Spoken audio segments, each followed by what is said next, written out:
It's Beatles time. It's Beatles time. It's Beatles time. It's time for Beatles. Time for some Beatles. Time for some Beatles. This right now. It's actually right now. It's time for some Beatles. That's what I'm hearing. I hear it's time for Beatles now. There they are. What's my name? Yeah, wait. Yeah. Is this Paul McCartney speaking? Yeah, that's me. What? No? That's right, you got it wrong, bastard. I'm not gonna do a British accent. Oh. Hello. Why is he... Okay. Bah. Alright, man. By gum. Goodbye. Bye. Where am I? Garfield. Whoa. Whoa. Another day in England. Alan Clark was saying, you'd already shut off twice. When we've seen the weather's overcast. Well, yeah, I mean, we're in England. So I just have the usual aches and pains. Just always in pain. All the time. See myself reflected in the mirror. That's too bad. Plain looking girl, a regular girl. Nothing remarkable at all. That's fine. Heads would not turn. I mean, I'd prefer heads not to turn. Yes, a regular girl, the most run-of-the-mill female girl. Okay. You keep saying this. Uh-huh. I listen to real music. Uh-huh. I don't like the Beatles. I like, Irving Cahow and Sammy Fain. Old music fan, look at the freak! She listened to old music. They would jeer as they pelted you with rocks. Why don't you go listen to swing jazz, old music fan? I will. I will listen to some swing jazz. Stupid. Regardless, you made your day of bed and began to get ready for another day of 1963 English high school. Ow. Cranberry! You rolled your eyes, probably mad that you would miss the bus again.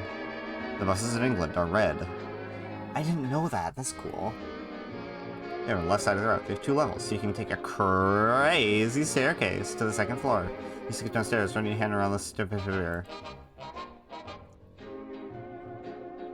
My mom's on the kitchen table smoking a cigarette. Very British. Playing the awful modern 1960s pop on the radio. Sometimes you wonder if she did it just to make you angry. She did hate you, after all. It's true.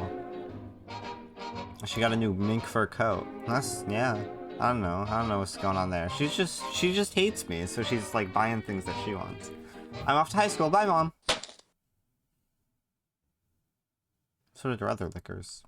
Oh my god. She's grotesque. What? I am going to... A malicious grin. That's a malicious grin? Okay. I think you're so great. Costing me money, draining my finances, eating food, growing out of clothes, turning the volume all the way up as you play those retro phonograph cylinders. I just like cylinders, okay, Mom? 18 long years. Well, guess what? You're 18 now. I know. And that means you're taking my shock. Go back, hang off of your delicate feminine shoulder. It's true, your 18th birthday was just a few weeks ago. Not that she'd done anything, you thought she'd forgotten. Evidently not. She sighed, pouring another glass of rosé. He'll be here any moment. Be here? Who? Your new owner? I'm getting owned. Who the hell is that? Okay. Beatle Paul McCartney? I sold you to Paul McCartney. Paul McCartney of the Beatles. Him. Oh my god, it's Paul McCartney from the Beatles. What? You cannot be serious. Oh, look at his eyelashes. Her gaze was as cold as the first time she laid eyes on you. Well, Paul's isn't. But I am. The shaky mascara rim... Sickly Englishman in the doorway. Hello, love. Looks like you're my property, by gum. Okay, he's like Cockney. You're at a loss for words. Mummy. She rolled her eyes at you. You turned to look at the Beetle Boy, gawking. You weren't like most girls. You did not care about pop groups, and you did not care to keep track of them. You didn't listen to Monkeys, or Beach Boys, or Rolling Stones, or any English or otherwise rock pop group. You're born in the wrong generation. You listen to real music like Henry Hall, Russ Morgan, Rudy Vallee, and the Andrews Sisters. It's very loud. The music's getting loud. Everything written nowadays was loud and tasteless, lacking in melody or soul. You didn't even know the Beatles by name. This is Beatle Paul McCartney. One of you saw the records in the shop windows. You turned your head in the opposite direction, only to the detriment of being hit by a car twice. Different cars. This Beatle, this personification of artistic mediocrity into your line of sight. Look at this guy.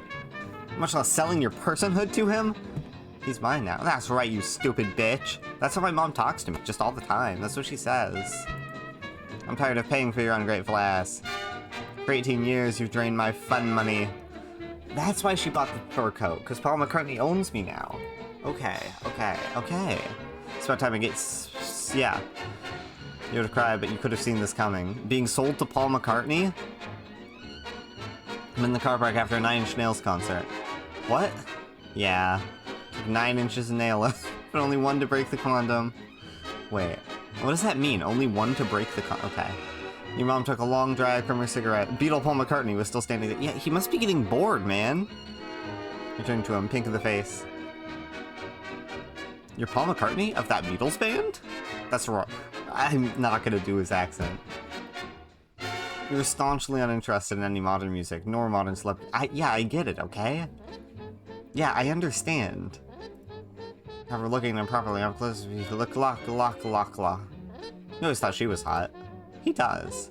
You sold me to a musician? She took the cigarette from her lips, looking bored. Yeah, love. You were incredulous. Loaf. How? Gumtree. Oh, okay. Turn to McCartney. You bought me on Gumtree? McCartney. Oh! McCartney was grinning cheekily. Yeah, love. He winked. Your hand shot to your head trying to process this. Core. It was almost 8:30. You were going to be late for English practice.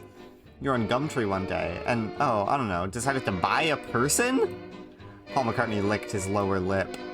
Yes! There's a beat of silence. Whatever for? Paul made this face. So this image from the Robert Whittaker photo shoot of the 25th of March, 1966, best known as the origin of the infamous Butcher cover. This game takes place in November of 1963, the 22nd of November. Therefore, you'll need to use some imagination. That's all. Thanks. What? How much is I worth? 10 pounds. That's really mean. Okay, man. I'm worth more than that. There's more money in 1963. I paid off the British mortgage. Groovy. Let's settle then. Ow. Let's go. Oh! Fie upon you, mother. She flicked her cigarette off onto your baby photos. She was using them in an ashtray. Beatle Paul McCartney came. Not in that way, you pervs. Between the two of you in a huff. He did not wink. Well, ladies, I've had it up to here with your bickering. I've got my 2 fires right here, and I can't hear myself talk with this music. And I've come to complete my purchase, if it's all the same to you. You blushed, his firm tone making you quiver. You sighed in resignation. McCartney nodded. You let him drag you out by the arm, out of the only home you'd ever known. You had your arms crossed moodily the whole ride to the Beatles' house.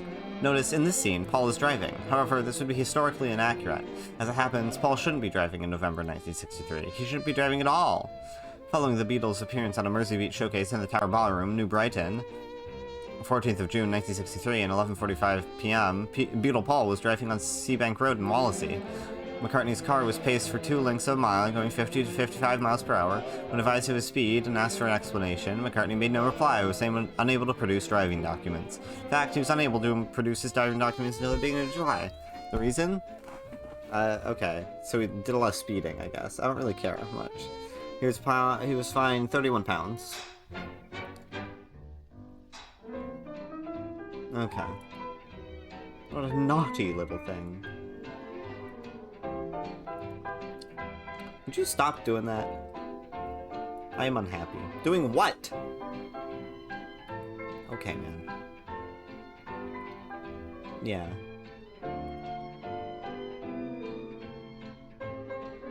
Okay. What's on the radio?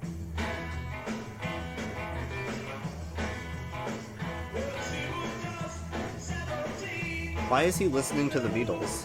It was that horrid rock and roll!